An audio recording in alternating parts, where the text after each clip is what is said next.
Serial Anupama के आज के एपिसोड में हमें यह दिखाया जाता है कि राखी और किंजल बात कर ही रहे होते हैं। उसी बीच में अनुपमा आ जाती है और सब कुछ सुन लेती है। किंजल अनुपमा की तरफ देखने लग जाती है तो राखी ये बोलती है अनुपमा है, मेरी बात कराओ उससे। अनुपमा रूम के अंदर आ जाती है और राखी ये बोलती है अनुपमा मुझे पता है तुमने सब कुछ सुन लिया है और तुम्हें बुरा भी लगा होगा, लेकिन किंजल के साथ जो भी हो रहा है मुझे काफी बुरा लग रहा है।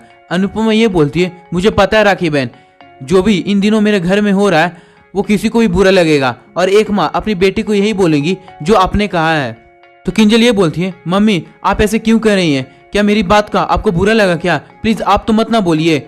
अनुपमा ये बोलती है नहीं किंजल, मुझे तेरी कोई बात का ही बुरा नहीं लगा है, लेकिन तुझे पता होना चाहिए बेटा, शादी के बाद जो 3-4 साल रहते हैं ना वो काफी इंपॉर्टेंट रहते हैं। उसके बाद तो घर परिवार बच्चे और काफी सारा जिम्मेदारियां आ जाते हैं, इसलिए बेटा अपने के लिए भी समय निकाल ले। मैं जानती हूँ तू और तोशु मिलकर काफी खुश रहने की कोशिश कर रहे हैं इस घर में, लेकिन मैं ये नहीं चाहती कि तुम लोग की खुशी हम लोग की वजह से चली जाए, इसलिए तुम्हें जो सही लग रहा है वो तुम करो। वैसे भी अगर तुम लोग थोड़ा दूर चली गई तो क्या फर्क पड़ेगा, और कौन सा तुम लोग विदेश जा रही हो, थोड़ा दूरी तो जा रही हो, जब भी मन करे मिलने के लिए हम सबसे आ जाना। तो राखी ये बोलती है अनुपमा तुम ये सब कह रही हो, एम आई ड्रीमिंग। अनुपमा ये बोलती है नहीं राखी बहन, मैं जो भी कर रही हूँ सही कह रही हूँ। अनुपमा फिर से किंजल को समझाने लग जाती है और ये बोलती है ये लो ब्यूटीफुल तुम्हारे लिए कॉफी। अनुपमा किंजल को कॉफी देकर वहां से चली जाती है। राखी ये बोलती है किंजल अब तुम्हारी फेवरेट मम्मी ने भी तुम्हें परमिशन दे दिया है, अब तुम लोग डिसाइड कर लो कि तुम्हें क्या करना है and let me know it.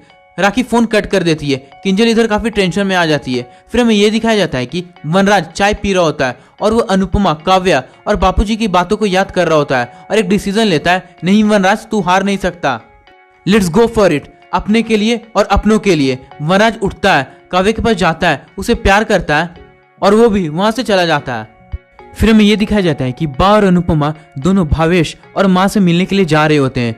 बा अनुपमा से बात कर रही होती है लेकिन अनुपमा कुछ भी नहीं बोलती है। बा ये बोलती है अनुपमा क्या हुआ, तू सुबह से क्या सोच रही है।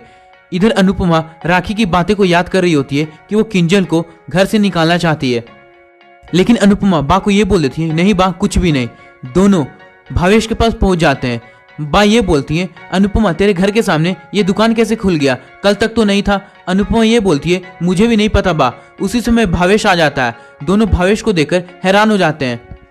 अनुपमा ये बोलती है भावेश ये क्या है। भावेश ये बोलता है वो मैंने माँ के साथ मिलकर पापड़ और अचार का बिजनेस स्टार्ट किया है, छोटा सा है लेकिन मैंने इसलिए स्टार्ट किया है कि माँ को मन लगे, माँ यही चाहती थी। माँ ने मुझसे ये कहा कि अगर मैं ये बिजनेस स्टार्ट कर दूंगा तो वो ठीक हो जाएंगी, क्योंकि माँ को घर में मन नहीं लग रहा था, तो उन्होंने मुझे ये बोला कि मुझे कुछ काम दे दे। लेकिन आप ही लोग बताइए ना, वैसा कौन बेटा चाहेगा कि उसकी माँ इस उम्र में काम करे। अनुपमा ये बोलती नहीं भावेश ये सबसे कोई मतलब नहीं बनता है, तूने काफी अच्छा काम किया है। और उम्र का क्या है, उम्र से काम नहीं देखा जाता, जब मन करे तब हमें काम कर लेना चाहिए। और मैं बाहर जाकर पैसे कमाने लग गई हूँ, माँ भी सीख जाएंगी, उन्हें भी काफी अच्छा लगेगा, क्योंकि मुझे भी काफी अब अच्छा लगता है। भावेश ये बोलता है हाँ मुझे तो अभी से भी ऑर्डर्स आने स्टार्ट हो गए, वो भी बड़े बड़े, मैं कुछ दिन में होटल्स में भी ये अचार और पापड़ भेजने लग जाऊंगा। भाई ये बोलती है एकदम तू ठीक कह रहा है, वैसे भी हमें काम करना चाहिए, उम्र देख के काम नहीं किया जाता, बल्कि एक काम तो इंसान को हर चीज सिखाते रहता है। कोई भी काम छोटा या बड़ा नहीं होता, बस काम हमें दिल से करना चाहिए, क्योंकि उस इंसान को भी लगता है कि मैं भी कुछ कर रही हूँ और मैं भी कुछ कर सकती हूँ। अब तो मैंने भी सोच लिया है कि मैं भी अनुपमा के एकेडमी में जाकर काम करूंगी, क्योंकि मुझसे भी अब रहा नहीं जाएगा।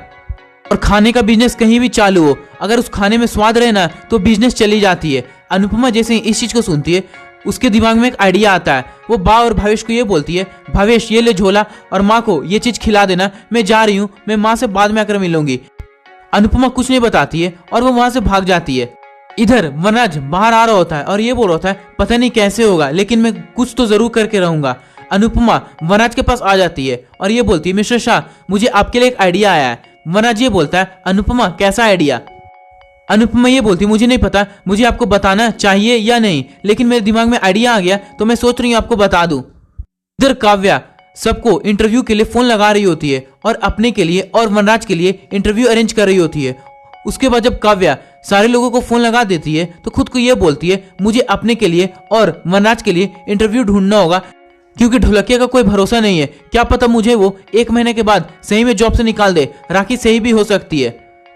और मुझे वनराज के लिए भी काफी सारे इंटरव्यूज को अरेंज करना होगा, क्योंकि अनुपमा और घर वाले ने बकवास आइडिया दे देके पता नहीं वनराज के साथ क्या क्या कर दिया है। इधर अनुपमा और वनराज साथ ही में रहते हैं। बापूजी वहां पर आ जाते हैं। वनराज बापूजी को ये बोलता है, देखे ना बापूजी, अनुपमा मेरे लिए कुछ आइडिया लाई है। बापूजी ये बोलते हैं, बता बेटा क्या आइडिया है। कुछ देर के बाद सारे घर वाले भी वहीं पर आ जाते हैं।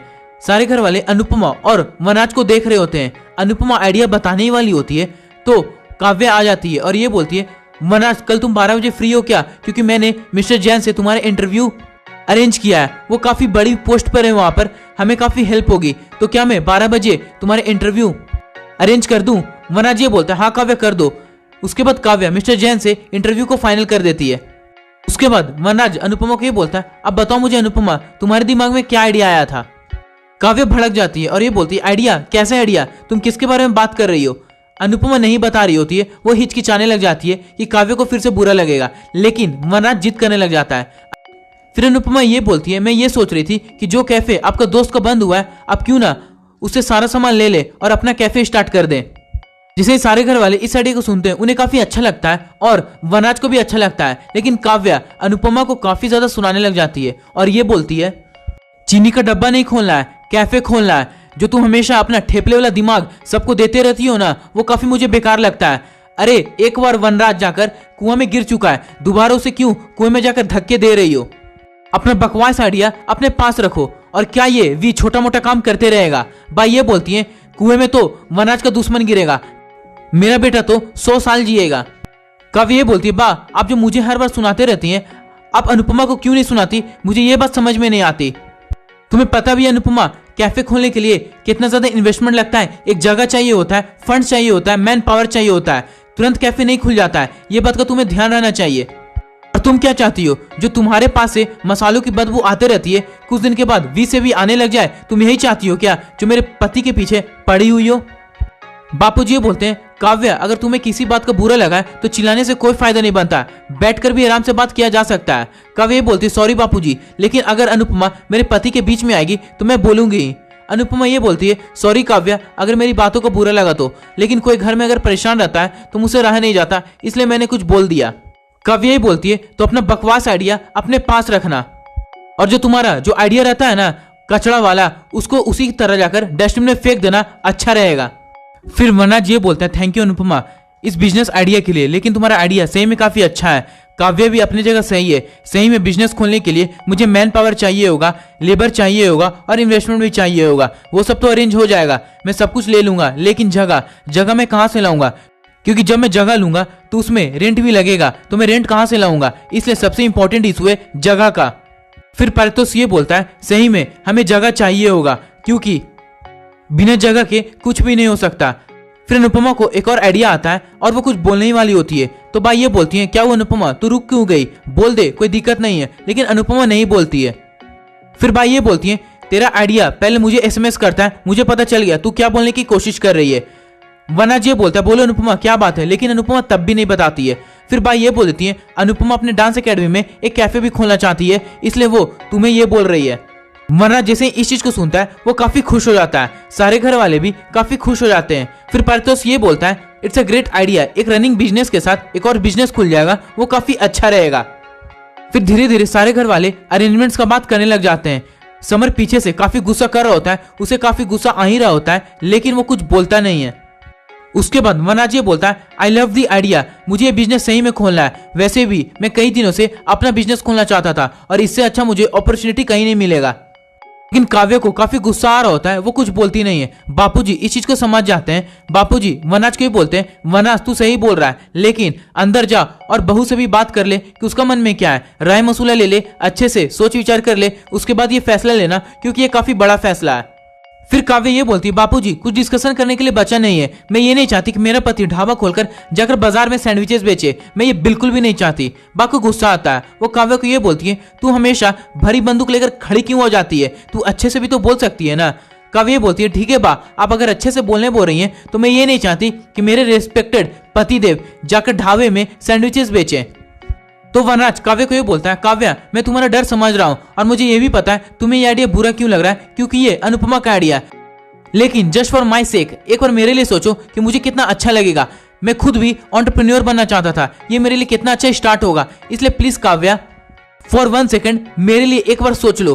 काव्या वनराज की बातें मान लेती है और ये बोलती है ठीक है वी, अगर तुम कैफे खोलना चाहते हो तो खोलो, लेकिन मैं आइडिया के अगेंस्ट हूँ, मुझे कैफे से कोई मतलब नहीं रहेगा और इस बिजनेस में मैं तुम्हारा बिल्कुल भी साथ नहीं दूंगी, क्योंकि मुझे ये आइडिया बिल्कुल भी पसंद नहीं आ रहा है और मैं चाहती हूँ कि तुम मुझे गलत प्रूफ कर दो और मैं गलत हो जाऊं, लेकिन बेस्ट ऑफ लक तब के लिए। और प्लीज आप लोग मुझे अब मत सुनाने लग जाइएगा कि मुझे पति का साथ देना चाहिए एंड ऑल, क्योंकि मुझे ये आइडिया अच्छा नहीं लग रहा है, इसलिए मैं इस आइडिया में वनराज के साथ नहीं हूं। तो वनराज ये बोलता है काव्या तुम्हें कोई कुछ भी नहीं बोलेगा, तुम टेंशन मत लो। काव्या अनुपमा की तरफ काफी गुस्से में देखने लग जाती है, फिर वो वहां से चली जाती है। सारे घर वाले वनराज के पास आते हैं और वनराज को काफी ज्यादा अप्रिशिएट करने लग जाते हैं। बापूजी फिर अनुपमा के पास आते हैं। अनुपमा ये बोलती है बापूजी मैंने कुछ गलत किया क्या? बापूजी ये बोलते हैं नहीं अनुपमा, तुमने कुछ भी गलत नहीं किया। अनुपमा ये बोलती है तो काव्या इतना गुस्सा क्यों कर रही थी? बापूजी ये बोलते हैं अनुपमा तूने ही कुछ दिन पहले कहा था जैसा दृष्टि वैसा सृष्टि। काव्या भी गुस्से में बाद में वो शांत हो जाएगी तो इसे ये सब आइडिया अच्छा लगेगा। फिर बापूजी अनुपमा को समझाकर वहां से चले जाते हैं। अनुपमा जैसे ही पीछे मुड़ती है तो वो देखती है कि समर काफी गुस्से में है। समर गुस्से में वहां से चला जाता है, वो अनुपमा से बात नहीं करता है। आज के एपिसोड यहीं पर पूरी तरह से खत्म कर जाता है। कल के एपिसोड में हमें ये दिखाया जाए कि आपने मिस्टर शाह का हेल्प क्यों किया। माँ मुझे ये बात समझ में नहीं आती, जिस आदमी ने आपका घुंघरू तक तोड़ दिया था, आपका कभी सपोर्ट नहीं किया, आपका कभी सम्मान नहीं किया और आप उस आदमी का आज हेल्प कर रही हैं। अनुपमा समर को कुछ बोलने ही वाली होती है, लेकिन समर फिर से गुस्से में वहां से चला जाता है। फिर हमें यह दिखाया जाता है कि अनुपमा और वनराज साथ में बैठे हुए रहते हैं। तो वनराज ये बोलता है जब हम लोग साथ में थे तो मैंने तुम्हारा कभी सम्मान नहीं किया, लेकिन जब हम लोग दूर हो गए तो मैं तुम्हें और भी ज्यादा अच्छे से समझने लग गया हूँ। लेकिन हम लोगों के बीच कुछ तो है, लेकिन उस रिश्ते का कोई नाम नहीं है। पहले नाम था लेकिन अब नाम भी नहीं है। अनुपमा के पास भी इस सवाल का कोई जवाब नहीं रहता है। आज का एपिसोड यहीं पर पूरी तरह से खत्म कर जाता है। इसी तरह के लेटेस्ट अपडेट्स को सबसे पहले जानने के लिए हमारे चैनल को जरूर सब्सक्राइब करें।